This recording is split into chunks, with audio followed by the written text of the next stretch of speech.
D चौक वाकया, container से गिरने वाले शख्स की हकीकत क्या अवाम के एहतजाज पर ऐसे इक़दामात मुनासिब हैं?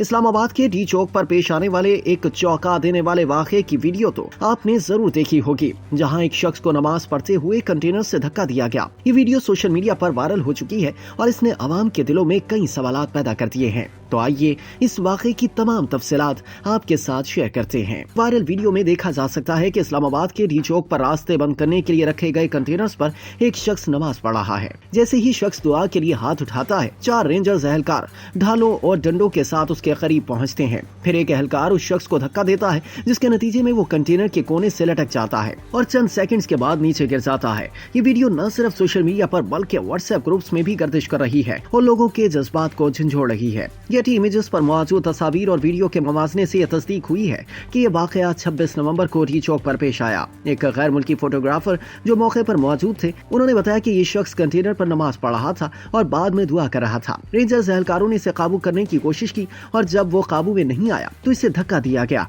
जिसके बाद वो नीचे गिर गया। फोटोग्राफर के मुताबिक वो उस शख्स को गिरने के बाद नहीं देख सके, लेकिन वीडियो में दिखाया गया है कि वो गिरने के बाद उठकर बैठता हुआ नजर आ रहा है। ताहम इस शख्स की हालत या इसकी शनाख्त के हवाले से कोई तस्दीक नहीं हो सकी। इस वाक़े के बाद पीटीआई के हामियों ने दावा किया कि ये शख्स रेंजर्स के धक्का देने से हलाक हो गया, लेकिन बीबीसी इसकी तस्दीक नहीं कर सका। पीटीआई रहनुमा जुल्फी बुखारी ने दावा किया कि इनके कई कारकुन लापता हैं और तकरीबन 9 अफराद गोली लगने से हलाक हो चुके हैं। उन्होंने मजीद कहा कि इस्लामाबाद के अस्पतालों में 40 लाशें मौजूद हैं, लेकिन इस दावे की भी तस्दीक नहीं हो सकी। दूसरी जानिब वज़ीर दाखिला मोहसिन नकवी ने इस वाक़े पर बराह रास्त कोई जवाब देने के बजाय इन दावों को प्रोपेगेंडा करार दिया और कहा कि किसी अस्पताल में लाशें नहीं पाई गईं। ये वाक़या कई सवालात को जन्म देता है। क्या अवाम के एहतजाज पर ऐसे इक़दामात मुनासिब हैं? इस वाक़े के तमाम हक़ाइक़ कब तक अवाम के सामने आएंगे? हुकूमत और पीटीआई कब तक एक दूसरे पर इल्जाम तराशी करते रहेंगे? ये वाक़या हमारी कौम के लिए लम्हा फिक्रिया है। हमें मिलकर सोचना होगा कि हमारे मुल्क में जमहूरियत और इंसानी हुकूक का क्या मकाम है।